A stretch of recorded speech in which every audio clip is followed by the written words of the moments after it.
مفتی صاحب، ایک صاحب کا سوال ہے، ای شرم کارڈ بنوانا جائز ہے یا نہیں؟ بہت سے لوگ کشمکش کا شکار ہیں، وضاحت فرمائیں۔ بسم اللہ الرحمن الرحیم۔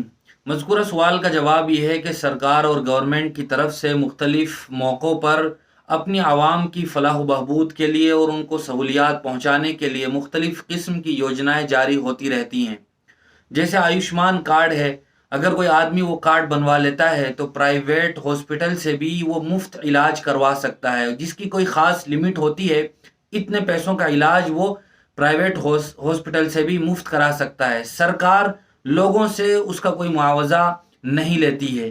جہاں تک تعلق ای شرم کارڈ کا، اگر اس کارڈ کے ضمن میں سرکار لوگوں کو کسی اسکیم سے فائدہ پہنچانا چاہتی ہے اور لوگوں سے اس کے بدلے میں کوئی پیسہ وصول نہیں کرتی، یعنی سرکار لوگوں سے یہ نہیں کہتی کہ تم ہر مہینے یا ہر سال اتنے پیسے جمع کراؤ تو تمہیں ہم اتنے پیسے دیں گے، یا تم کو کسی خاص موقع پر اس اسکیم سے فائدہ اٹھانے کا موقع ملے گا، چاہے اس میں کتنا بھی خرچ ہوتا ہو۔